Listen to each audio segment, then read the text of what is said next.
한국인들은 소외되거나 곤경에 처한 사람을 보고 절대로 그냥 지나치는 법이 없습니다.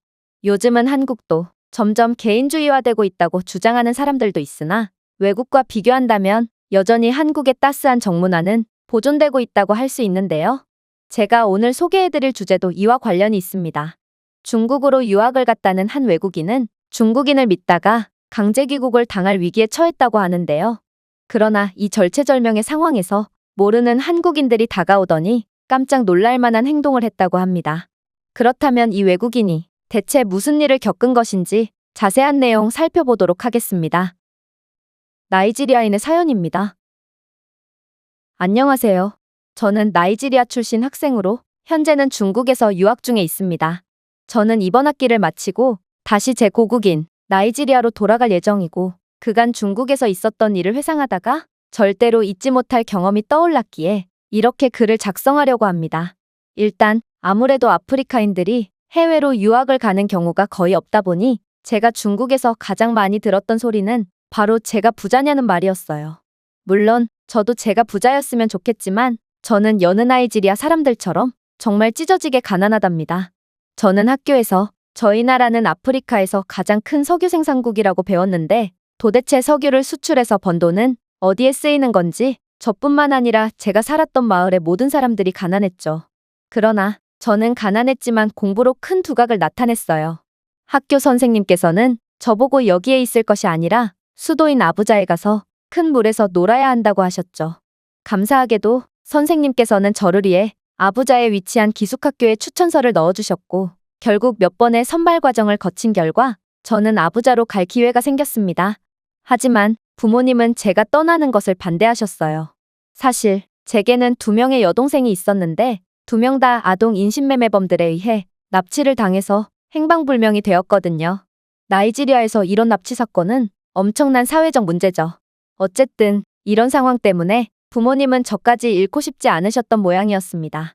그러나 제 배움에 대한 열망은 무척이나 컸고 가난한 부모님과 저희 마을을 책임질 방법은 제가 훌륭한 사람이 되어서 돈을 많이 버는 방법밖에는 없다고 생각했어요. 그래서 부모님의 만류에도 불구하고 눈물을 머금고 아부자로 향했죠. 저는 아부자에서도 꽤나 뛰어난 편이었고 학교에서는 저보고 유학을 가보지 않겠냐며 국비 지원 추천서를 써준다고 하더군요. 솔직히 저는 언어를 따로 배울 필요가 없는 영어권 국가로 떠나고 싶었습니다. 하지만 나이지리아는 중국과 밀접한 경제 수교를 맺고 있고 국비로 갈 수 있는 학교는 중국 학교밖에 없었기에 저는 중국으로 향하게 되었습니다. 중국에서 무사히 학업을 마치고 돌아온다면 제가 사랑하는 사람들이 더는 굶지 않아도 될 거라는 생각을 하니 무거운 책임감도 들면서 간절한 마음이 들더군요. 그러나 중국에서의 나날은 시작부터 무척 험난했습니다. 일단 중국 학교에는 흑인들이 거의 없었어요. 그래서 정서적으로도 몹시 불안했죠. 또한 인종차별도 굉장히 심하더라고요. 중국으로 유학 온 몇몇 백인들은 저를 알게 모르게 차별했지만 대놓고 적개심을 드러내진 않았어요. 하지만 중국인들은 다르더라고요. 이들은 혼자 있을 때는 가만히 있더니 중국인들끼리 뭉치기만 하면 저를 비하하기 시작했거든요. 학교 수업 중에도 마찬가지였어요. 한 번은 토론 수업이 있었는데 형평성을 위해 중국어가 다소 서툰 유학생들끼리 토론을 하게 되었습니다. 그런데 중국인들은 저보다 중국어가 훨씬 서툰 백인들에게는 중국어가 굉장히 유창하다며 박수를 보내줬지만 제가 입만 열었다 하면 중국어 발음이 구려서 못 알아듣겠다며 제 의견은 형편없다며 비판이 아닌 비난을 가했습니다. 이뿐만이 아니었어요. 중국인들은 흑인들은 안 씻고 다닌다면서 저를 보기만 하면 코를 막고 다른 곳으로 피하더군요. 그래서 제 옆자리에는 늘 아무도 앉지 않았죠.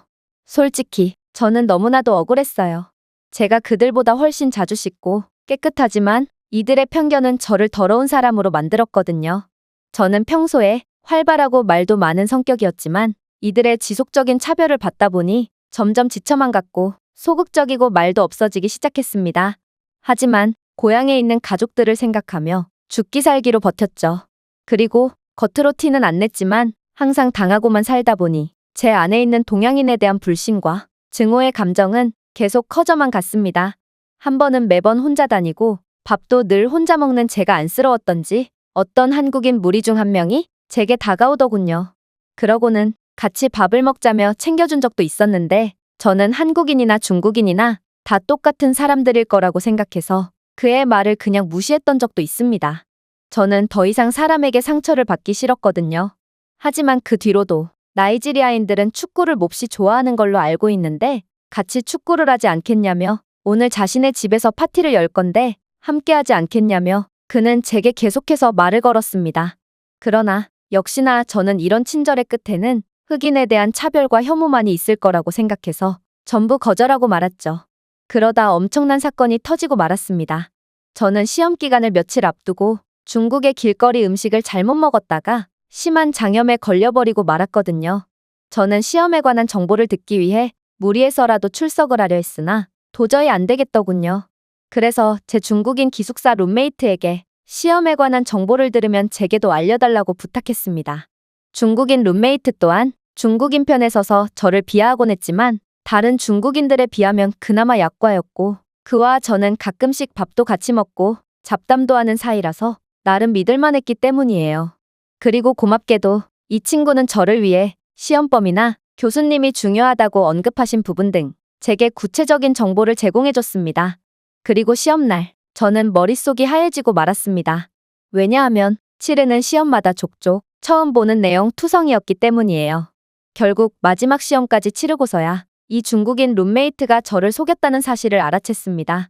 저는 분노해서 중국인 룸메이트의 멱살을 잡고 왜 제게 잘못된 시험 범위를 알려줬는지를 따졌습니다.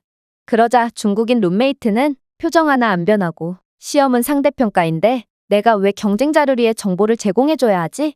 어차피 네가 내 멱살을 잡는다고 해도 달라질 건 없으니 의미 없는 짓 하지 마 라고 말하더군요. 저는 너무 화가 나서 이 룸메이트의 얼굴을 가격하고 싶었으나 학교에서 문제를 일으킨다면 장학금도 못 받고 쫓겨날 수도 있었습니다.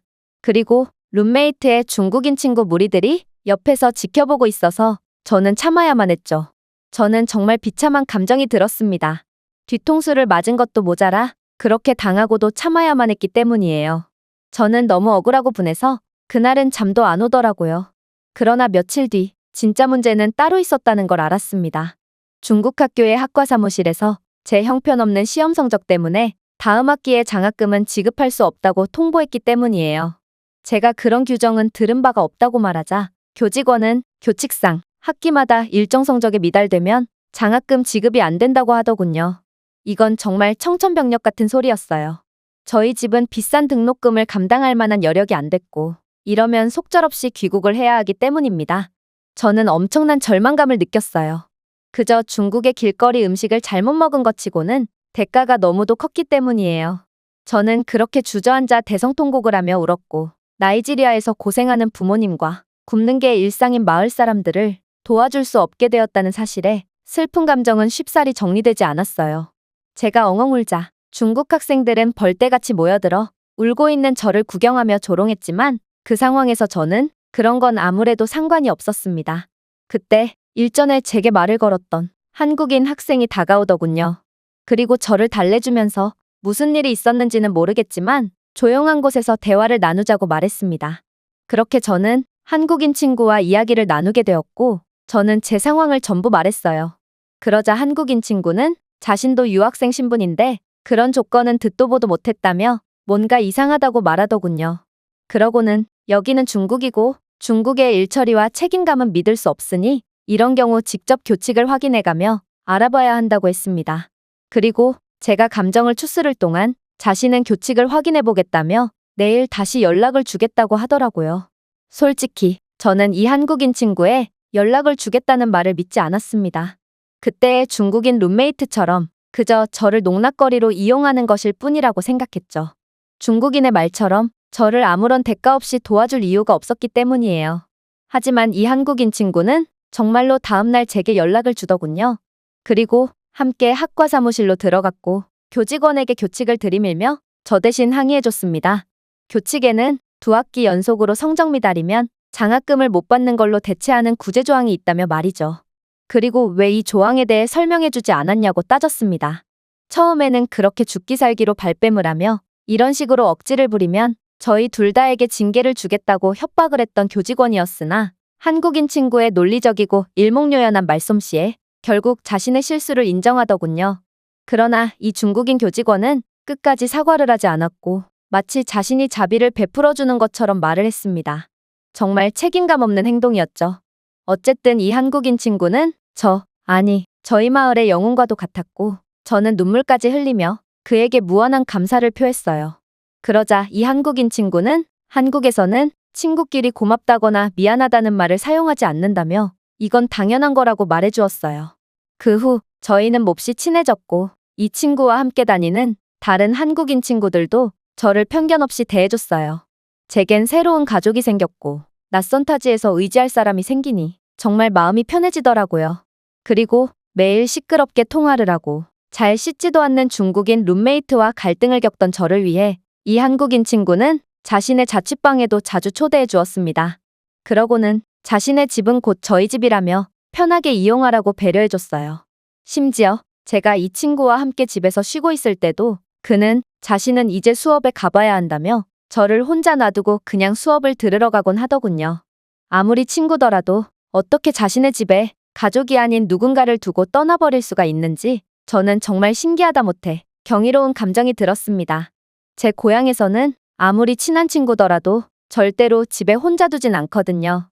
한국인들은 대체 뭘 믿고 그런 행동을 하는 건지는 모르겠지만 이들의 이런 행동은 제게 엄청난 신뢰감과 유대감을 줬고 저 또한 한국인 친구들에게는 닫았던 마음을 활짝 열었습니다. 그렇게 저희는 서로 다양한 학업과 꿈을 공유하며 학교 생활을 이어나갔고 제게 친구들이 생기니 중국인들도 쪽수에 밀려서 더 이상은 저를 건들지 않더라고요. 제 소중한 친구들은 군대를 갔다 오느라 제가 가장 먼저 졸업하게 되었으나 저는 한국인 친구들과의 우정이 여기서 끝이 아님을 알고 있습니다. 제가 중국 학교를 무사히 졸업할 수 있게 도와준 한국인 친구들에게 다시 한번 고맙다고 말하고 싶습니다. 이 외국인의 글은 여기까지입니다. 중국의 현지인들에게 차별적인 대우를 받았지만 막상 같은 외국인인 한국인들에게 친절을 받았던 나이지리아인의 사연이었는데요.